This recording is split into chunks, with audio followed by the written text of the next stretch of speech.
श्री राम दर्शकों, आज की वीडियो जो लोग हनुमान चालीसा पढ़ते हैं उनके लिए है कि अगर आप हनुमान चालीसा पढ़ रहे हैं और फल प्राप्त नहीं हो रहा तो कुछ बातों का विशेष ध्यान रखिए। और अगर पढ़ते हैं तो कुछ गलतियां ऐसी हैं जो अक्सर हो जाती हैं जिन्हें न होने दें। तो इसी के साथ श्री हनुमान जी इस कलयुग के सबसे जागृत देव हैं और आज भी वे इस पृथ्वी पर सशरीर अपने भक्तों के कल्याण के लिए विचरण कर रहे हैं, क्योंकि उन्हें अजर अमर रहने का वरदान मिला है। हमारे देश में सबसे ज़्यादा मंदिर श्री हनुमान जी के ही हैं। यहाँ तक कि प्रभु श्री राम जी के मंदिरों से ज़्यादा श्री हनुमान जी के मंदिर हैं। ऐसा कोई शहर गांव नहीं जहाँ पर बजरंग बली का मंदिर न है। और साथ ही इनके जो भक्तों की संख्या है वो भी अनंत है। श्री हनुमान जी को प्रसन्न करने के लिए सबसे ज़्यादा प्रचलित और किया जाने वाला पाठ है श्री हनुमान चालीसा। श्री हनुमान चालीसा एक ऐसी कृति है जो श्री हनुमान जी के माध्यम से व्यक्ति को उसके अंदर विद्यमान गुणों का बोध कराती है। साथ ही इसके पाठ और मनन करने से बुद्धि जागृत होती है। दर्शकों, लेकिन कई भक्तों को उनकी निरंतर आराधना के बाद भी लाभ नहीं होता।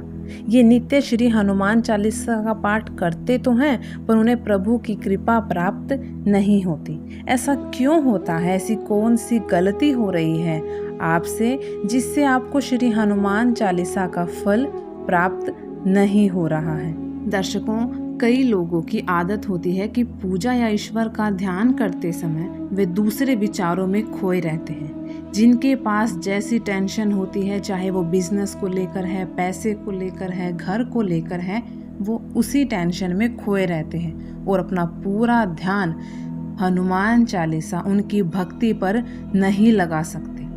अब आप ही कहें, अगर हम प्रभु से एक चित्त नहीं होते, हमारी भक्ति में ही दृढ़ता नहीं है, हम सच्चे दिल से भक्ति नहीं करते, तो भला प्रभु हमारी बात कैसे सुनेंगे?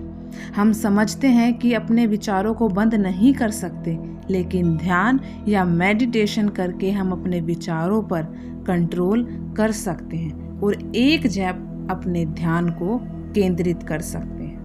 इसलिए सिर्फ हनुमान जी ही नहीं बल्कि हम किसी भी देवी देवताओं का कोई भी पाठ क्यों ना करें, उनके लिए अपने मन को, अपनी श्रद्धा को सिर्फ और सिर्फ उन्हीं के चरणों में लगाना है। आप जो भी पाठ करें उसका महत्व समझें, सच्चे दिल से पाठ करें और फिर देखना प्रभु की भक्ति, उनकी कृपा आप पर कैसे बरसती है। एक बार जरूर आजमाइए। दर्शकों, हर इंसान दुख के समय में प्रभु की शरण में जाता है। इसका मतलब ये नहीं कि उसकी भक्ति में स्वार्थ छुपा है। यहीं पर लोग कंफ्यूज हो जाते हैं, क्योंकि दुख के समय हर कोई ईश्वर से कुछ ना कुछ जरूर मांगता है। उदाहरण के तौर पर अगर कोई व्यक्ति दुख और तकलीफ के समय प्रभु की शरण में जाता है, सच्ची भक्ति करता है, अपने आप को उनके लिए समर्पित करता है, तो प्रभु उसकी भक्ति से प्रसन्न होकर उसकी सभी तकलीफें दूर कर देते हैं। लेकिन सब कुछ अच्छा होने के बाद अगर वो व्यक्ति प्रभु से दूर हो जाता है, पूजा पाठ में सच्चे मन से भक्ति बंद कर देता है, तब जाकर आप कह सकते हैं कि उसकी भक्ति में स्वार्थ छुपा हुआ। इसलिए कहते हैं दुख के समय तो हर कोई ईश्वर को याद करता है, लेकिन सुख में भी जो प्रभु के निकट रहे, उन्हें अपना सब कुछ समर्पित कर दे, वही निस्वार्थ भक्ति होती है। इसके बाद आता है दर्शकों कि सच्ची भक्ति के साथ अच्छे कर्म भी करने चाहिए, क्योंकि कई लोग ईश्वर भक्ति तो करते हैं लेकिन उनके कर्म बहुत ही बुरे होते हैं, जिसके कारण में उनकी भक्ति का फल नहीं मिलता। आप ही सोचिए, एक तरह आप मंदिर में बैठकर या घर पर पूजा पाठ कर रहे हैं और दूसरी तरफ आप जानबूझकर कोई पाप कर रहे हो, जैसे कि किसी निर्दोष को तकलीफ पहुंचाना, किसी का धन हड़प लेना, किसी को बुरे कर्म करने के लिए प्रेरित करना, किसी स्त्री पर बुरी नजर रखना। फिर आप कैसे उम्मीद कर सकते हैं कि ईश्वर आपकी प्रार्थना सुनेंगे? एक बात जरूर याद रखना, ईश्वर ना दंड देता है ना माफ करता है। कर्म का फल हमारे सुख और दुख का कारण बनता है। इसीलिए अगला विशेष ध्यान से सुनिए। संकल्प को अगर हम पूरा न करें, जब भी हम तकलीफ में होते हैं तो उस तकलीफ से बाहर आने के लिए हम हर एक प्रयास करते हैं। पूजा पाठ हो, व्रत हो, मन्नत हो या संकल्प, तो वो समय ही ऐसा होता है कि हम सब कुछ करते हैं क्योंकि हमारे ऊपर दुखों का पहाड़ टूट पड़ता है। लेकिन ऐसे भी कुछ लोग होते हैं जिनमें या तो धीरज की कमी होती है, या तो प्रभु के प्रति अटूट विश्वास की कमी, या फिर उनका मन कहीं भटक जाता है, या आलस के कारण, जिसकी वजह से वे प्रभु के सामने किया संकल्प भूल जाते हैं और उस संकल्प को अधूरा छोड़ देते हैं।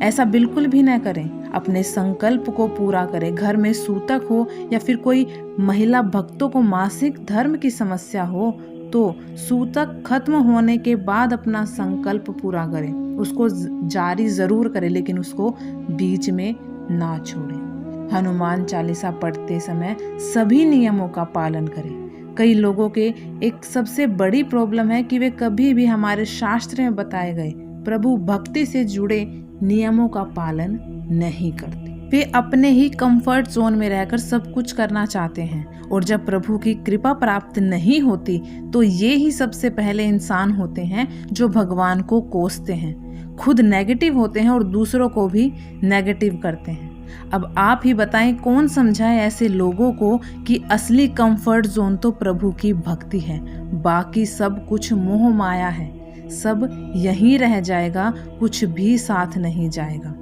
दर्शकों, प्रभु भक्ति के सामान्य नियमों तक का पालन नहीं करते, जैसे ही स्वच्छ कपड़े पहनकर पूजा करना, घर में साफ सफाई रखना ताकि घर में प्रभु का वास हो, मांस मदिरा का सेवन न करें, पूजा पाठ कर रहे हैं तो व्रत करें, संकल्प करें, ब्रह्मचर्य का पालन करें, बिना नहाए धोए पूजा पाठ नहीं करना चाहिए। आप सभी से विनती है कि कठिन नियम या सही समय पर कम से कम रोजमर्रा के जीवन में सामान्य नियमों का पालन तो करें, जो कि हमारे हाथ में ही है। प्रभु को दोष न दें। आज कई लोगों को उनके सवालों के जवाब मिल गए होंगे। देखा जाए तो ये सवालों के जवाब हमारे ही पास हैं। हर इंसान खुद अपनी गलती को जानता है।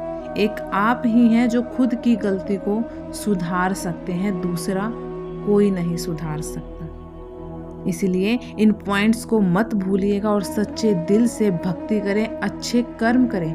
फिर देखना कि हनुमान जी की कृपा आप पर और आपके परिवार पर जरूर होगी। आपकी मनोकामनाएं जरूर पूर्ण होंगी। देखो, आशा है आपको वीडियो पसंद आया हो। इसी के साथ जय श्री कृष्ण। अगर चैनल पर नए हैं तो लाइक, शेयर व सब्सक्राइब ज़रूर करें। आप सभी का कोटि कोटि धन्यवाद।